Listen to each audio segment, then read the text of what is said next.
नमस्कार सर, आता आपल्यासाठी बोलण्यासाठी उपलब्ध झालेले आहेत शिवाजी महाराजांचे सरसेनापती येसाजी कंक यांचे 13वे वंशज आकाशराजे कंक. तर ते आपल्याला मुलाखत देतील. तर सर नमस्कार सर. नमस्कार. हां, तर गड किल्ले संवर्धनासाठी आता काय करता येईल सरकारला आणि आपल्या सामाजिक जगताला, असं काय करता येईल की ते गड संवर्धन आपण करू शकतो? सरकारला आमच्या नेहमीच मागणी राहिलेली आहे की आपण सुरुवातीला 300-350 किल्ले न घेता सुरुवातीला मॉडेल 5 फोर्ट घ्यावे. त्यात शिवनेरी येईल जिथे छत्रपती शिवाजी महाराजांचा जन्म झाला, पुरंदर येईल जिथे छत्रपती संभाजी महाराजांचा जन्म झाला, राजगड येईल की तिथे महाराजांनी आयुष्याची 27 वर्ष त्या तिथे राजधानी म्हणून तिथून कारभार पाहिला. नंतर रायगड येईल दुसरी स्वराज्याची राजधानी होईल, आणि ते 5वं जंजीरा येईल. यांनी काय होईल की आपल्याला त्या गड किल्ल्यांचे आपण मॉडेल फोर्ट बनवल्यानंतर आपल्या शासनाला पण त्यातून निधी उपलब्ध करता येईल आणि आपल्याला एक मॉडेल 5 फोर्ट आपल्याला उभे करता येतील की ज्यामुळे तो आदर्श घेऊन आपण दुसरे मॉडेल फोर्ट उभे करू शकतो. आता ह्याच्यामध्ये आम्ही संकल्पना करण्याचे चाललो होती. आमची जागतिक पातळीवर जे आपले इंजिनियर आहेत किंवा जे टेक्निशियन आहेत त्यांना आपण बोलून त्यांच्याकडनं काही सहकार्य करून घेता येते का ते बघू शकतो, किंवा जे स्थानिकांना त्यातून रोजगार जास्तीत जास्त कसा उपलब्ध करता येईल की जेणेकरून त्यांचं संघटन वाढून आपल्या येणाऱ्या गड किल्ल्यांची स्वच्छता आणि निगा पण राखली जाईल. गड किल्ल्यांचे संवर्धन करताना गड किल्ल्यांची स्वच्छता आणि निगा हे राखणे देखील तेवढेच महत्त्वाचे, कारण की आजकाल पाहिलं गेलं तर अतिशय विचित्र अवस्था गडांमध्ये झालेली दिसते.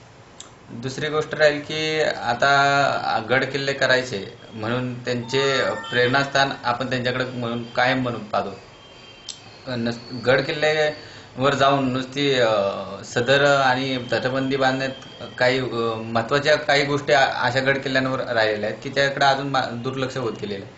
उदाहरणार्थ एखाद्या गड किल्ल्याचा इतिहास काय, म्हणजे बाहेरनं ज्यावेळेस आपल्याकडे परदेशी पर्यटक येतील त्यांना त्या गड किल्ल्याचा इतिहास सांगणारा, सविस्तर इतिहास सांगणारे व्यवस्थित राज्य सरकारने, केंद्र शासनाने त्यांना व्यवस्थित तिथं लोक नेमावीत की जेणेकरून तिथं बाहेरनं येणारी जी काही मंडळी असतील त्यांच्यापर्यंत तो इतिहास महाराजांचा पुस्तक न वाचता त्यांनी भेट दिल्यानंतर तो गेला पाहिजे.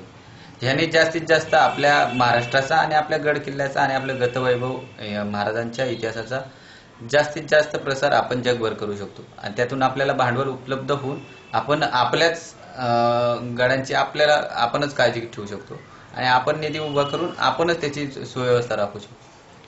तर तरुणांसाठी जे आता व्यसनाच्या आहारी जातात तरुण, तर हे तरुण जर एकत्र आले आणि ते गड किल्ल्याचं संवर्धन योग्य प्रकारे करू शकतात, तर तरुणांना तुम्ही काय आव्हान करचाल? सर्वात महत्वाचं म्हणजे तरुणांना माझं एकच आव्हान राहील की आपण सर्वप्रथम शिवाजी महाराज मी सांगतोय म्हणून ऐकू नका. तुम्ही स्वतः अभ्यास करा. शिवाजी महाराजांनी काय केलंय, म्हणजे त्यांनी ज्यावेळेस हिंदवी स्वराज्याची शपथ रायरेश्वरवर घेतली त्यावेळेस 5 पाचशांविरुद्ध शपथ घेणारे महाराज त्यावेळेस, म्हणजे एका चिलटाने सूर्याला घेण्याची भाषा करावी त्या पद्धतीची त्यावेळेसची परिस्थिती होती. परंतु महाराजांनी ती सत्यात उतरवली. महाराजांच्या नावाचा एक तेजस्वी सूर्य तयार झाला आणि त्यात सूर्याचा अभ्यास करण्यासाठी तो काय महाराजांनी काय हालापेष्टा आपल्यासाठी झेललाय, किंवा महाराजांसाठी कुठल्या मावळ्यांनी साथ दिली, कशा प्रकारे साथ दिली, कुठल्या परिस्थितीतून साथ दिली, ह्याचा अभ्यास जर आपण सर्वांनी तरुण पिढींनी जर व्यवस्थित केला तर आपल्याकडं आपण जगाला देऊ असं भरपूर आहे. पण आजकाल आपण जगाकडनं चुकीच्या गोष्टी घेत चाललेलो आहे. त्यातलंच एक म्हणजे व्यसन.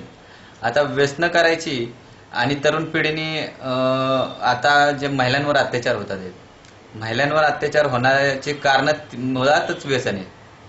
महिलांनी काय घालावं काय घालू नये हा ज्याचा त्याचा, आता जसं जग बदल तसं आपल्याला बदलावं लागतं. व्यक्ती स्वातंत्र्य आपल्या लोकशाहीत दिलेलंच आहे.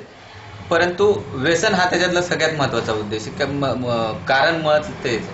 कारण की व्यसन असणारी लोक त्यांचे व्यसन आणि वासना ह्या दोन गोष्टी ज्यावेळेस एकत्र येतात त्यावेळेस अनुचित प्रकार घडतात आणि त्या रोखण्यासाठी पोलीस सदैव सतर्क राहत नाहीत. त्यासाठी तुम्ही समाजात वावरताना एक शिवभक्त म्हणून ज्यावेळेस वावरतात त्यावेळेस हे प्रकार कुठल्याही घरात, कुठल्याही गल्लीत, कुठल्याही गावात किंवा कुठल्याही शहरात होत नाहीत. त्यासाठी तुम्ही महाराजांचा खालोखाल जाऊन अभ्यास करा.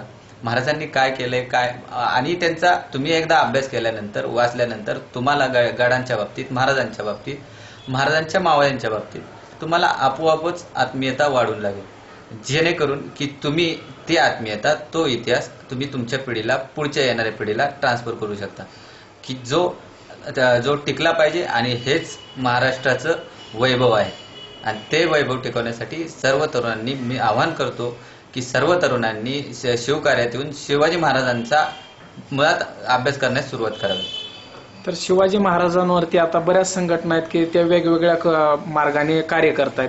जर ह्या सर्व संघटना जर एकत्र आल्या तर असं वाटत नाही का की त्याच्यामध्ये लवकरच हे परिणामकारक दिसेल? ते आमचा मुळातच प्रयत्न सुरुवातीपासून तोच राहिलेला आहे की आपण म्हणतोय की हे बळ असतं, परंतु आपण जर राजकारण बघितलं तरी एका सामायिक विषयावर सर्व पक्ष एकत्र येऊन सत्तेत बसतात. आपल्याला इथे स्वार्थ कोणाचाही कुठल्याही संघटनेचा नसतो. आपल्याला जर शिवकार्यात आपण सर्वजण एकत्र आहोत, आपला मार्ग एक आहे, आपलं ध्येय एक आहे, तर आपण सगळ्यांनी एकत्र एका सोबत चाललेलं कधीही चांगलं आणि त्याला व्यापकता आपण देऊ शकतो. महाराजांना 350 वर्षापूर्वी 400 वर्षापूर्वी हीच गोष्ट आढळली होती की त्यांना आपल्या स्वकीयांबरोबर लढल्यामुळे ते नदी पलीकडे जाऊ गेले नाही असं म्हणतात. आणि तीच गोष्ट आता आपल्या काम करणाऱ्या काही शिवशाही संघटना, हिंदुत्ववादी संघटना ह्यांच्यात होती.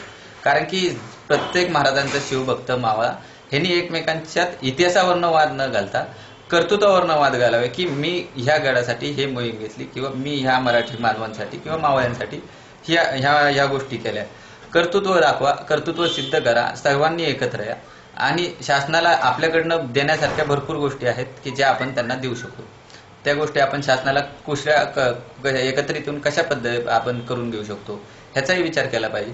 उगाच आपण वाद घालण्यात काही अर्थ राहत नाही. याच्यातनं पिढ्यानपिढ्यांचं नुकसान होत आलेलं आहे. हा आतापर्यंतचा इतिहास आहे.